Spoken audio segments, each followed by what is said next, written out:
Aaron Ramsey's time at Juve seems to be coming to an end, at least if you ask his current manager, Max Allegri. After signing a 4-year deal back in 2019, Juventus has allegedly been trying to sell him since the summer of 2021. So, what's gone wrong here? Hey guys, I'm Adrian and welcome to this video on Aaron Ramsey and what's gone wrong at Juventus for the Welsh midfielder. After doing a video on Dembele and Barca and all of his injury issues, there were a lot of requests to cover Ramsey and his time in Turin.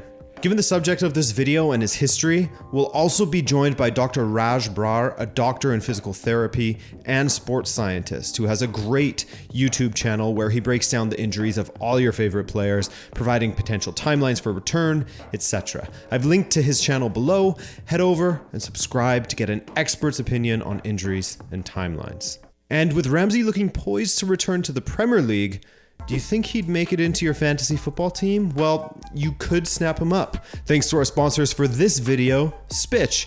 Spitch is an officially licensed fantasy football app. I mean, you get to look at good old Kloppo when you open the app, which is free to play and super simple to sign up. Provide your credentials or just sign in via Gmail or Twitter or whatever, and you're in, man. Then go through and choose your formation and players for the Premier League competition as an example. No Aaron Ramsey yet, but Jacob Ramsey of Villa is available. Choose your captain and you're ready to go. What I personally love about Spitch, this speaks to me perfectly, is that it's a match day fantasy football competition. Each competition is based just on how you perform in a match day, not season long. Every match day, there are cash prizes, making it a great game of skill.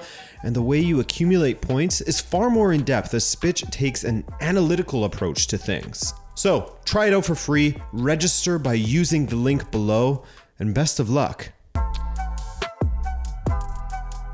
Back in 2019, with Aaron Ramsey coming to the end of his Arsenal contract, it was announced that he would be making a big money move to Juventus. Big money for him, at least. As while the numbers aren't officially known, we're all guessing here, the sentiment has been that he was a costly acquisition based on salary alone. He arrived at Juve injured, a continuation of his Arsenal career, unfortunately, and while there have been glimpses of what the technically gifted Welshman could provide to Juve's midfield, you can understand why the club has adopted the stance that they have now, a stance they've made public now. According to many sources, Juventus had wanted to sell Ramsey since the summer of 2021, but with another injury added to his long list following the Euros, they weren't able to do so. But in December, with the January window on the horizon, Ramsey's agent was informed to look for a new club, as Juve wanted to sell him by the end of the winter window. In fact, Allegri himself made no secret of it in early January as Serie A started to make its return to action. When asked about Ramsey's absence, Allegri said, quote, "Ramsey, he returned today after we had given him a few days off to work, to train separately in England. In any case, he's an outgoing player." This is something that Allegri actually echoed before Juventus went away to Milan on January 23rd, 2022, as Ramsey was once again left out of Juve's squad with no injury listed. He had apparently tested positive for COVID in early January, but was cleared to play at this point. So, when asked about this again, Allegri said, quote, "Aaron's not with the team as he's set to leave the club." As far as appearances go for Ramsey, he's made 70 for Juventus, but just 2 of those appearances saw him play the entire 90 minutes for the club. Now, 2.5 seasons in, his 70 appearances means he has only appeared in 51.85% of the 135 possible matches since signing with Juve. That's a brutally low number of appearances. When it comes to days spent unavailable to Juve due to injury, he's been injured for 212 days, and according to Transfermarkt's injury history for the Welshman, take it as an approximation, the longest he has gone without an injury layoff is from December 14th, 2019 until June 15th, 2020. You'll note the first wave of the pandemic hit in February of 2020 in Italy, and football returned in June of 2020. Other than that, take a look at how frequently he has been out. Unfortunately, this is nothing new for Aaron Ramsey, as his injury history will be well known to Arsenal as well, where he spent over a decade with the club. And he missed approximately 115 matches due to injury or recovery from such, according to Transfermarkt. And when you look through his injury history, there are plenty that all involve his thigh, whether that be his groin, hamstring, or adductor. So it's high time we bring in an expert to talk about why Aaron Ramsey is always injured, how common re-injury is with injuries he has suffered, and much more with Dr. Raj from 3CB Performance. When you look at Ramsey's time with Arsenal, the broken leg was obviously the first big injury that he had. But when he got his first thigh injury, as it's listed, very vague, on Transfermarkt back in 2013, his Arsenal career became basically a bunch of hamstring, thigh, groin injuries mixed in there with some matches in between. Now, of course, that's continued at Juventus. So I guess my question here is, every case is going to be different, of course, naturally. But what does it take to sort of break out of the cycle of re-injury for players? Is it mostly bad luck, or are they often rushed back too quickly? It's hard to say. I mean, so whenever you have a soft tissue injury, you're now at increased risk of re-injury. That like the biggest predictor of future injury is previous injury, especially when it comes to soft tissue for muscle. So that's the biggest thing.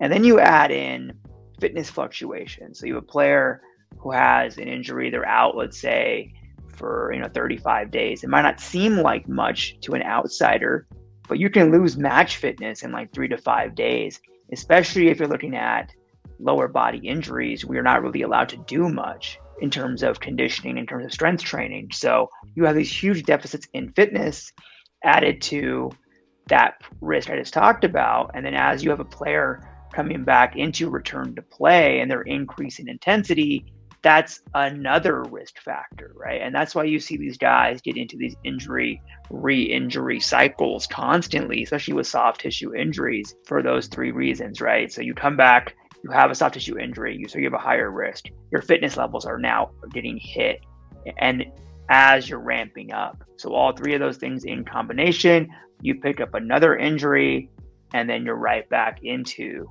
that same cycle as well. So this is basically what we're seeing with players like Ramsey, Neymar, Hazard, Ousmane Dembele. It's that cycle of getting an injury and then that time off leads to an increased risk of getting another injury that puts them out for even longer type of thing. Mm-hmm. Like let's say with Hazard, he came to Madrid overweight, out of shape, which didn't help anything. And then he picked up a pretty bad hamstring injury, but then he picked up that ankle injury as well, which bothered him for a while. So a lot of times you'll also see a player, let's say they're already on that threshold. Now they pick up a contact injury, which keeps them out. That is what pushes them even farther kind of into that cycle. I think Hazard has that. Neymar has multiple instances of that where he's gotten these contact injuries as well. There's those little kind of nuances as well. But generally, to your point, yeah, it's the same injury, re-injury cycle. And so, speaking of the hamstring and, one of the injuries that you see so often, especially with Neymar and now with Ramsey, is the adductor.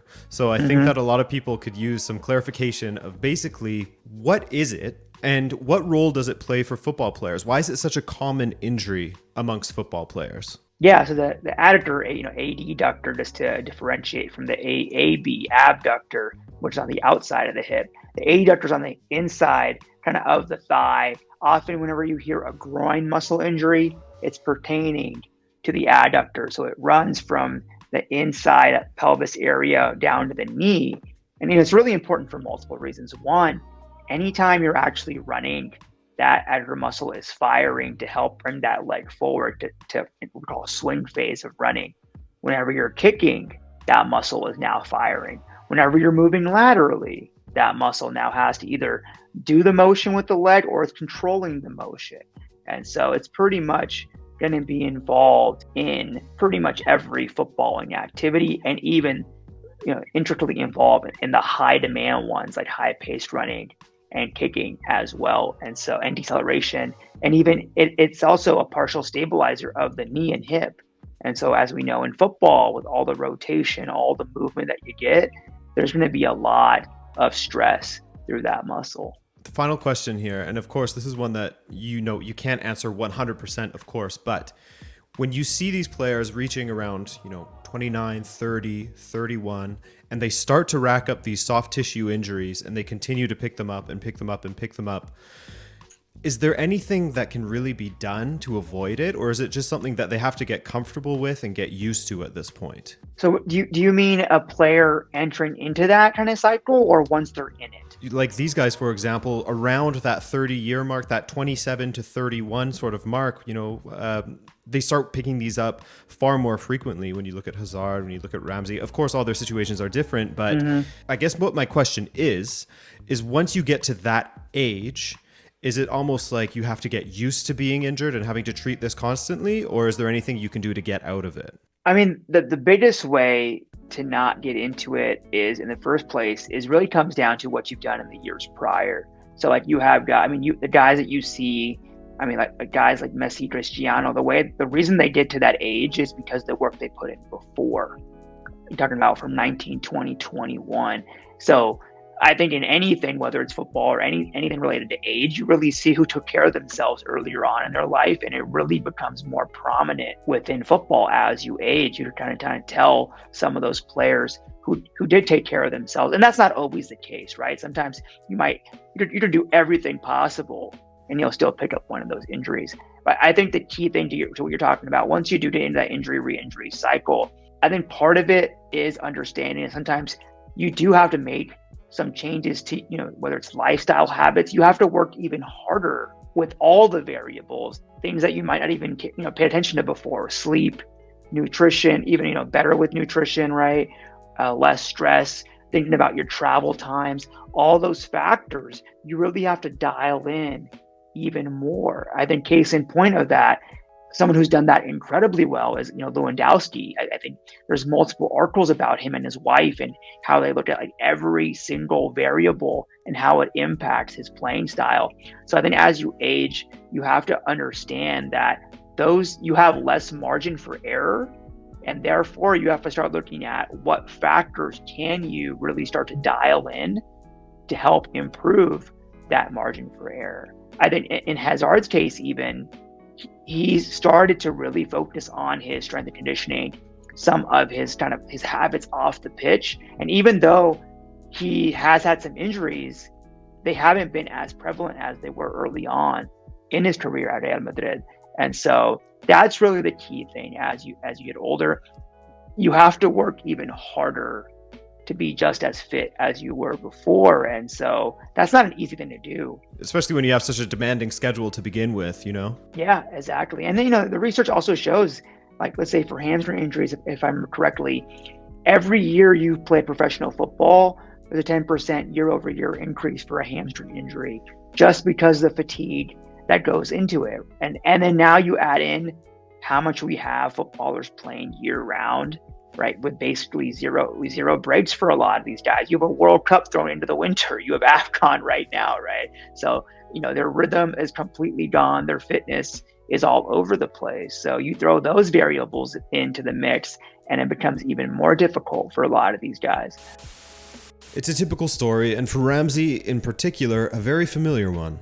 Every time he would start to show some promise for Juventus, he would get an injury. He was played out of position plenty of times, deployed as a 10 when he should be an 8, and when he started to get comfortable in a role, he would get injured again. It's an unfortunate situation for him, as it is for any player plagued by injury: Ousmane Dembele, Neymar, Hazard, etc.